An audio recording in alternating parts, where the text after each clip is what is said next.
Hello viewers, আসসালামু আলাইকুম। আমি ডক্টর নুসরাত জাহান দৃষ্টি কাজ করছি ক্লিনিক্যাল সোশ্যাল ওয়ার্কার এবং সেক্সুয়াল হেলথ এডুকেটর হিসেবে আমার verified YouTube channel sex edu with doctor দৃষ্টির সাথে সবসময় চেষ্টা করি যৌন স্বাস্থ্য শিক্ষামূলক সচেতনতামূলক যে বিষয়গুলো রয়েছে সেগুলোকে আপনার সামনে তুলে ধরার বা আপনাদের সামনে তুলে ধরার।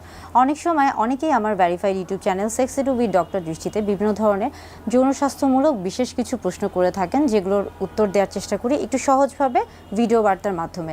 এবং অনেক সময় সরাসরি অনেকে এসে দাম্পত্য জীবনে তাদের যৌন জীবনে বেশ কিছু অজানা প্রশ্ন থাকে বা বেশ কিছু ভুল ধারণা থাকে, ভ্রান্ত ধারণা থাকে, সেগুলোর সমাধান অনেকে আমার কাছে চেয়ে থাকেন। আমি মূলত চেষ্টা করি সেই সমস্যাগুলোর একটা সহজ সমাধান ছোট্ট ভিডিও বার্তার মাধ্যমে সহজ ভাষায় আপনাদের সামনে তুলে ধরার। আশা করি আমার এই ভিডিও বার্তাগুলি আপনাদের দাম্পত্য জীবনকে আরও সহজ, স্বাচ্ছন্দ্যময়, নিরাপদ এবং স্বাস্থ্যকর করে তুলবে। আজকে কথা বলবো যে বিষয়টি নিয়ে, সেটি হচ্ছে দাম্পত্য জীবনে নারী পুরুষ উভয়ের ক্ষেত্রে, বিশেষ করে পুরুষরা অনেকেই আমার কাছে জানতে চেয়েছেন যে আসলে কোন জিনিসটি ব্যবহার করলে তাদের দাম্পত্য জীবনে বা সহবাসে তাদের লিঙ্গের উত্থান দীর্ঘক্ষণ হবে অথবা তাদের সহবাসের সময়টা তৎক্ষণাৎ বৃদ্ধি পাবে। অর্থাৎ অনেকেই জানতে চান বা বেশিরভাগ পুরুষই এই জিনিসটা নিয়ে অনেক বেশি বিচলিত থাকেন বা অনেক বেশি আগ্রহ প্রকাশ করে থাকেন যে আসলে এমন কোনো কিছু কি আছে যে যেই জিনিসটা ব্যবহার করলে বা যেই জিনিসটা গ্রহণ করলে তার সহবাসের যে সময়টা রয়েছে সেটা তৎক্ষণাৎ দীর্ঘক্ষণ হয়ে যাবে বা বেড়ে যাবে বা একটা লম্বা সময় ধরে তিনি সহবাস করতে পারবেন, অর্থাৎ তার সেক্সুয়াল পারফরমেন্সটা ভালো হবে। হ্যাঁ, আজকে মূলত কথা বলবো এই বিষয়টা নিয়ে। তৎক্ষণাৎ আপনার সহবাসের সময় যদি বাড়াতে চান বা বৃদ্ধি করতে চান, সেই ক্ষেত্রে কিন্তু একটা খুব ভালো একটা বিষয় রয়েছে বা একটা বিষয় খুব ভালো একটা ভূমিকা রাখে, এবং সেটা হচ্ছে স্প্রে।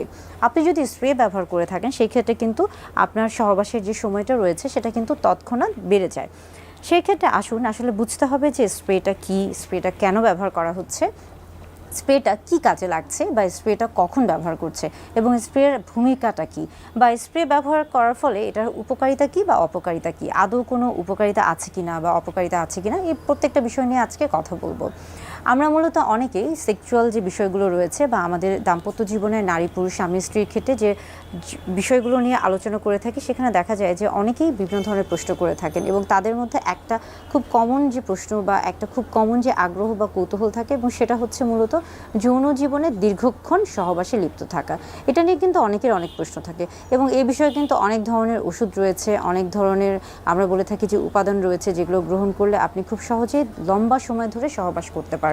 তবে স্প্রের কথায় যদি আমরা এসে থাকি, সেক্ষেত্রে দেখা যাচ্ছে যে বিগত প্রায় 10 বছর আগের কথাও যদি বলে থাকি, যে 10 বছর আগেও কিন্তু স্প্রেটা খুব বেশি প্রচলিত ছিল না, কিন্তু ইদানিং স্প্রের প্রচলনটা অনেক বেশি হচ্ছে, পরিচিত হয়েছে এবং এটা অনেকের কাছে খুব বেশি, আমরা বলবো যে অনেকেই অনেক বেশি স্বাচ্ছন্দ্য বোধ করছেন এবং পছন্দ করছেন, এবং ইদানিং কিন্তু স্প্রেটা অনেক বেশি হচ্ছে, ব্যবহৃত হচ্ছে। তবে স্প্রে নির্বাচনের ক্ষেত্রে অবশ্যই আপনাকে কয়েকটা জিনিস খেয়াল করতে হবে, এবং একটা হচ্ছে তার মধ্যে খুবই গুরুত্বপূর্ণ, সেটা হচ্ছে বাজারে বিভিন্ন ধরনের স্প্রে পাওয়া যায়। আপনি কোন স্প্রেটি ব্যবহার করছেন এবং সেটা আপনার শরীরের জন্য উপযোগী কিনা, কিংবা সেটা আপনার শরীরে কোনো ক্ষতিকর প্রভাব ফেলছে কিনা, সেটা অবশ্যই জানার জন্য একজন চিকিৎসকের পরামর্শ নেবেন। কারণ বাজারে যে ধরনের স্প্রেগুলো রয়েছে সেখানে কিন্তু বিভিন্ন ধরনের উপাদান থাকে। মূলত আমরা বলে থাকি যে স্প্রের ক্ষেত্রে বর্তমানে যে উপাদানটা ব্যবহার করা হয়ে থাকে এবং সেটা হচ্ছে লিডোকেইন। লিডোকেইন আসলে হচ্ছে স্প্রেকে দেখা যাচ্ছে যে আপনার এই যে সহবাসের যে সময়টা রয়েছে এটাকে দীর্ঘক্ষণ বাড়িয়ে তোলে। এবং আরেকটা গুরুত্বপূর্ণ বিষয় হচ্ছে যে আপনি যখন স্প্রে নির্বাচন করছেন সেই ক্ষেত্রে খেয়াল করতে হবে যে বিগত কয়েক বছর আগে যে স্প্রেগুলো প্রচলিত ছিল, অনেক সময় দেখা যেত যে সেগুলোর ক্ষেত্রে বিভিন্ন রকমের অনেকের একটা হচ্ছে অনীহা কাজ করতো বা একটা হচ্ছে অস্বস্তি কাজ করতো, কিন্তু আস্তে আস্তে কিন্তু সময়ের যে চাহিদার কারণে এই স্প্রেগুলোর উপাদানগুলোকে পরিবর্তন করা হয়েছে, এগুলোর মানগুলোকেও কিন্তু উন্নত করা হয়েছে, অর্থাৎ এগুলোর গুণগত মান বৃদ্ধি পেয়েছে। স্প্রে নির্বাচনের ক্ষেত্রে আপনাকে কয়েকটা বিষয় অবশ্যই মাথায় রাখতে হবে। একটা হচ্ছে যে আপনি যে স্প্রেটি কিনছেন সেটা সহজলভ্য কিনা, এবং সেটা হচ্ছে সহজে সব জায়গায় পাওয়া যাচ্ছে কিনা, এবং সেটার সঠিক উপাদান সেখানে আছে কিনা, কিংবা সেটা আপনার জন্য সঠিক কিনা, এবং এটা আসলে আপনার যে সময়টা রয়েছে, তৎক্ষণাৎ যে সময়টা রয়েছে সেটাকে সঠিকভাবে এটা দীর্ঘায়িত করছে কিনা, এই প্রত্যেকটা বিষয় কিন্তু আপনাকে অবশ্যই মাথায় রাখতে হবে।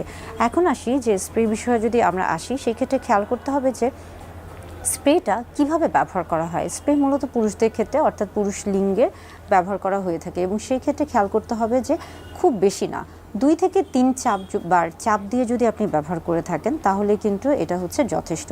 এবং স্প্রে ব্যবহারের ক্ষেত্রে সবসময় খেয়াল করবেন যে স্প্রে কখনোই কিন্তু উপর থেকে দেওয়া যাবে না, এটা নিচ থেকে দিতে হয়, এবং এটা কিন্তু একদম হচ্ছে ভিতরে দেওয়া যাবে না, এটা বাইরে দিতে হবে। এবং আমরা সবসময় বলে থাকি যে স্প্রে ব্যবহারের ক্ষেত্রে এই প্রত্যেকটা জিনিস কিন্তু খেয়াল করতে হবে। এবং আরেকটা খুব গুরুত্বপূর্ণ বিষয় হচ্ছে সহবাসের আগে অন্তত 10 মিনিট আগে স্প্রে ব্যবহার করা উচিত। এবং আপনারা কিন্তু স্প্রে ব্যবহার করে কন্ডোম ব্যবহার করতে পারেন, অর্থাৎ স্প্রে ব্যবহার করে কন্ডোম ব্যবহার করা যায়। অনেকে প্রশ্ন করে থাকেন যে স্প্রে ব্যবহার করে তিনি ওরাল সেক্স করতে পারবেন কিনা। সেই ক্ষেত্রে বলে থাকবো যে স্প্রে দেওয়ার পরে অবশ্যই আপনাকে অপেক্ষা করতে হবে স্প্রেটা যেন আপনি যেই স্থানে, অর্থাৎ পুরুষলিঙ্গের যেই স্থানে বা যেই অংশে, চামড়া বা ত্বকের যে অংশে আপনি স্প্রেটা দিচ্ছেন সেই জায়গাটা শুকিয়ে যাচ্ছে কিনা, না শুকানো পর্যন্ত সেটা অপেক্ষা করুন এবং তারপরে আপনি সেখানে কন্ডোম পরিধান করুন, কিংবা তারপরে আপনি ওরাল সেক্স করতে পারেন। সেই ক্ষেত্রে অবশ্যই আপনাকে না শুকানো পর্যন্ত অপেক্ষা করতে হবে, অর্থাৎ যতক্ষণ পর্যন্ত না জায়গাটা শুকাচ্ছে ততক্ষণ পর্যন্ত অপেক্ষা করতে হবে। স্প্রেটা যদি ভেজা ভেজা থাকে, আপনার চামড়া বা ত্বকটা যদি ভেজা থাকে, অর্থাৎ পুরুষলিঙ্গ বা পেনিস যদি স্প্রে করার ফলে সেখানে যদি ভেজা থাকে, তাহলে কিন্তু ততক্ষণ পর্যন্ত সহবাস করা যাবে না বা ওরাল সেক্স করা যাবে না, বা কন্ডোমটাও কিন্তু তখন পরা উচিত হবে না। অর্থাৎ স্প্রে কিন্তু আপনার এই যে সহবাসের যে সময়টা রয়েছে সেটাকে তৎক্ষণাৎ দীর্ঘায়িত করবে। স্প্রে নিয়ে অনেকের মধ্যে অনেক ধরনের ভুল ধারণা রয়েছে। অনেকে মনে করে থাকেন যে স্প্রে যদি ব্যবহার করা হয়ে থাকে তাহলে এটা হয়তো বা দীর্ঘক্ষণ, মানে তিনি 1 দিন 2 দিন 3 দিন পর্যন্ত দীর্ঘক্ষণ সহবাস করতে পারবেন বা টানা সহবাস করতে পারবেন। আবার অনেকে মনে করে থাকেন যে স্প্রে তিনি যেই জায়গায় দিচ্ছেন বা চাপ দিচ্ছেন সেই জায়গাটা হয়তো বা তার নিস্তেজ হয়ে যাবে। এই যে একটা ভ্রান্ত ধারণা, এই ধারণাগুলো থেকে বের হয়ে আসতে হবে।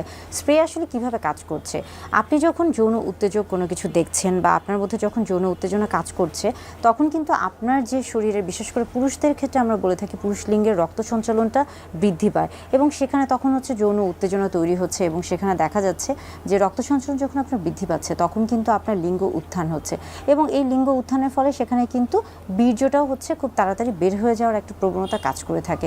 এই যে বীর্যটা যেন তাড়াতাড়ি বের না হয় বা এই বীর্যটা যেন তাড়াতাড়ি বের হতে না পারে, সেই জন্য কিন্তু সেখানে স্প্রে দেওয়া হয়ে থাকে। স্প্রের কাজ মূলত ওই জায়গাটাকে ওই মুহূর্তের জন্য নিস্তেজ করে দেয়া, যেন বীর্যটা বের হতে না পারে এবং দীর্ঘক্ষণ আপনার লিঙ্গের উত্থানটা বজায় থাকে এবং আপনি যেন দীর্ঘ সময় লম্বা সহবাস করতে পারেন বা দীর্ঘক্ষণ সহবাসে নিজেকে সক্রিয় ভূমিকা পালন করতে পারেন বা নিজেকে সক্রিয় রাখতে পারেন। অর্থাৎ স্প্রে বিভিন্নভাবে কিন্তু আপনার এই যে সহবাসের যে সময়টা রয়েছে সেটাকে তৎক্ষণাৎ দীর্ঘ করছে, যার ফলে স্প্রের কিন্তু একটা ভালো ভূমিকা রয়েছে। তবে স্প্রে নির্বাচনের ক্ষেত্রে আবারও বলছি যে আপনার জন্য কোন স্প্রেটি আসলে সঠিক, বা স্প্রেটা আপনি যেটা ব্যবহার করছেন সেটা সঠিক কিনা বা কোনটা ব্যবহার করা উচিত, সেটার ক্ষেত্রে কিন্তু অবশ্যই একজন চিকিৎসকের পরামর্শ নেবেন। তবে স্প্রে নির্বাচনের ক্ষেত্রে আবারও বলছি যে আপনার জন্য কোন স্প্রেটি আসলে সঠিক, বা স্প্রেটা আপনি যেটা ব্যবহার করছেন সেটা সঠিক কিনা বা কোনটা ব্যবহার করা উচিত, সেটার ক্ষেত্রে কিন্তু অবশ্যই একজন চিকিৎসকের